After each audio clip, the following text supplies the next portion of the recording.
इस वीडियो में हम देखने वाले हैं प्राचीन भारत के इतिहास से most important question Gautam Buddha से। ठीक है, तो ये हम फर्स्ट क्वेश्चन को देख लेते हैं और इस वीडियो में जितना भी क्वेश्चन लिया गया सारा जो रिपीटेड क्वेश्चन को लिया गया है। ठीक है, तो यहाँ पर फर्स्ट क्वेश्चन दिया गया है गौतम बुद्ध का जन्म कब हुआ था। तो आपको बताना है गौतम बुद्ध का जो है जन्म जो कब हुआ था। ठीक है, तो वैसे इनका जन्म जो है 563 ईस्वी पूर्व में हुआ था, यानी आपका जो है ए आंसर आपका राइट होने वाला है, ये आंसर। ठीक है, और ये हम देख लेते हैं आपका सेकंड क्वेश्चन दिया गया है। तो सेकंड क्वेश्चन ये हम देख लेते हैं। तो गौतम बुद्ध का जन्म कहाँ हुआ था। तो आपको बताना है गौतम बुद्ध का जो जन्म जो है ये कहाँ पर हुआ था। तो 4 ऑप्शन को देख लीजिए फिर इसका आंसर दीजिए। तो गौतम बुद्ध जी का जन्म जो है ये लुम्बिनी में हुआ था। ठीक है, यानी आपका बी आंसर आपका राइट होने वाला है। और ये हम देखने वाले हैं क्वेश्चन दिया गया, इनमें से कौन बुद्ध की धात्री माँ मौसी थी। ठीक है, तो यहाँ पर आपका पूछा गया था ये कौन थी, महाप्रजापति गौतमी थी। ठीक है, यानी आपका जो है डी आंसर आपका क्या जगह राइट होने वाला है। ठीक है, और इसके बारे में कुछ इंपॉर्टेंट पॉइंट को भी हम देख लेते हैं।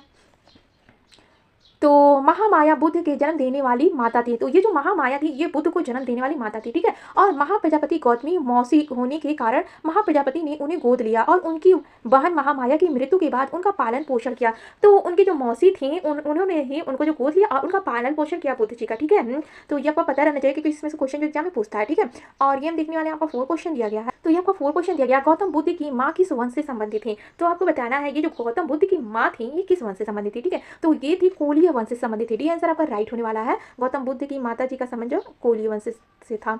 और ये हम देखने वाले आपका 5 क्वेश्चन दिया गया है, निम्नलिखित में से किस स्थान पर भगवान बुद्ध को ज्ञान की प्राप्ति हुई थी। ये क्वेश्चन जो एग्जाम में बहुत बार पूछा गया है, तो आपको बताना है किस स्थान पर जो भगवान बुद्ध को ज्ञान की प्राप्ति हुई थी। तो इनको ज्ञान की प्राप्ति हुई थी ये जो आपका हुआ था बुद्ध के यहाँ में हुआ था ज्ञान की प्राप्ति। ठीक है, बुद्ध जी को, सी आंसर राइट है। और ये हम देखने वाले आपका जो, तो इसके बारे में हम इंपॉर्टेंट पॉइंट को भी देख लेते हैं। ठीक है, तो बुद्ध जी के बारे में तो यहाँ पर इंपॉर्टेंट पॉइंट दिया गया है, भगवान बुद्ध को बोध गया में ज्ञान की प्राप्ति हुई थी। ठीक है, बुद्ध ने वैशाली में अपना अंतिम उपदेश दिया था। ये भी पूछता है एग्जाम में, बुद्ध जी ने अपना अंतिम उपदेश जो कहाँ पर दिया था, तो वैशाली में दिए थे। ठीक है, और यहाँ अपनी जो निर्माण की घोषणा की थी, यहीं पर अपने निर्माण की जो घोषणा भी कर दी थी। ठीक है, और ये हम देखने वाले आपका दिया गया है, गौतम बुद्ध ने सारनाथ में अपना पहला उपदेश दिया था। तो जो पहला उपदेश पूछेगा तो इन्होंने सारनाथ में दिया था। ठीक है, महावीर और बुद्ध दोनों ने राजगीर में अपनी आस्था की शिक्षा दी थी। तो ये सब पॉइंट इंपॉर्टेंट है, सारा जो एग्जाम में पूछा गया पॉइंट है। ठीक है, और ये हम 6 क्वेश्चन को देख लेते हैं। यहाँ पर दिया गया है, प्रथम बौद्ध संगीति को किसके द्वारा संरक्षण दिया गया है। तो आपको बताना है प्रथम बौद्ध संगीति को किसके द्वारा संरक्षण जो दिया गया है। ठीक है,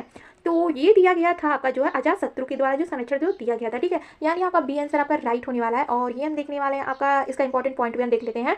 तो प्रथम बौद्ध संगीति को अजातशत्रु का संरक्षण प्राप्त था, वह मगध के हर्यक वंश का राजा था, वह राजा बिम्बिसार के पुत्र थे और महावीर और गौतम बुद्ध दोनों के समकालीन थे। तो ये जो थे बिम्बिसार के पुत्र थे और ये जो थे अजातशत्रु जो थे ये महावीर और गौतम बुद्ध दोनों के समकालीन थे। ठीक है, ये भी क्वेश्चन जो एग्जाम में पूछता है तो आपको पता रहना चाहिए। और ये हम देख लेते हैं आपका 7 क्वेश्चन दिया गया है, निम्नलिखित में से चेटियागिरी बिहार सांची में बनाया जाने वाला किस धर्म का एक त्यौहार है। ठीक है, तो ये जो है आपका बौद्ध धर्म का एक त्यौहार है। ठीक है, चेटियागिरी, तो आपका जो है डी आंसर आपका राइट होने वाला है। और ये हम देखने वाले आपका दिया गया है, तो इंपॉर्टेंट पॉइंट भी हम देख लेते हैं। ठीक है, तो चेटियागिरी बिहार रांची में मनाया जाने वाला एक बौद्ध त्यौहार है। ठीक है, बुद्ध के 2 महान जो है शिष्य जो है सारिपुत्र और महामोगलेना के अवशेषों को देखने के लिए ये जो अवधि, इसे थोड़ा सा हम इधर कर देते हैं। ठीक है, अवधि के दौरान सैकड़ों आगंतुक आते हैं। इन अवशेषों को बिहार के स्तूप 3 में खोजा गया था। घटना के दौरान अवशेष बाहर लाए जाते हैं।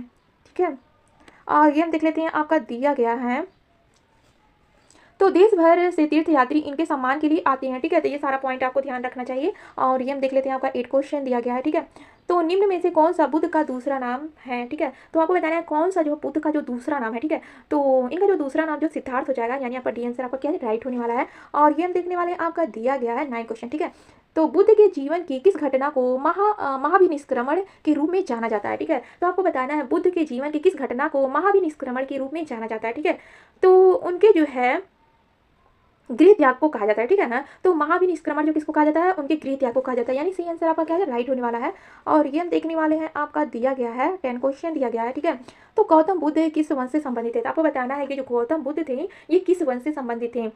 तो ये जो संबंधित है शाक्य वंश से संबंधित है। ठीक है, इनकी माता जो कोलीय वंश से संबंधित है और गौतम बुद्ध जो शाक्य वंश से संबंधित है। ठीक है, और ये हम देखने वाले हैं आपका दिया गया 11 क्वेश्चन दिया गया है, महात्मा बुद्ध ने अपना पहला प्रवचन धर्म चक्र प्रवर्तन किस स्थान पर दिया था। ठीक है, तो इन्होंने जो है पहला जो है धर्म चक्र प्रवर्तन जो सारनाथ में दिया था। ठीक है, बी आंसर आपका राइट होने वाला है। और ये हम देखने वाले हैं आपका 12वां क्वेश्चन दिया गया है। ठीक है, तो सबसे पहले बौद्ध ग्रंथ किस भाषा में लिखे गए, ये भी क्वेश्चन एग्जाम में बहुत बार पूछा गया है। तो सबसे पहले बौद्ध ग्रंथ किस भाषा में लिखे गए थे, तो ये लिखे गए थे पाली भाषा में लिखे गए थे। ठीक है, तो सबसे प्राचीन बौद्ध ग्रंथ जो पाली में लिखे गए थे ये भी आपको पता रहना चाहिए। और ये हम देख लेते हैं आपका दिया गया है तो ये जो इस वीडियो में जो 13 क्वेश्चन था, तो आपका जो 13 में से जो कितना क्वेश्चन सही हुआ ये कमेंट में जरूर बताया। और वीडियो कैसा लगा ये भी आप कमेंट में बताइएगा। और इसी तरह डेली वीडियो देखने के लिए आप सब चैनल को सब्सक्राइब कर लीजिएगा और वीडियो को भी एक लाइक कर दीजिएगा फ्रेंड्स। आप कमेंट में भी बता सकते हैं कि ये वीडियो आप सबको कैसा लगा।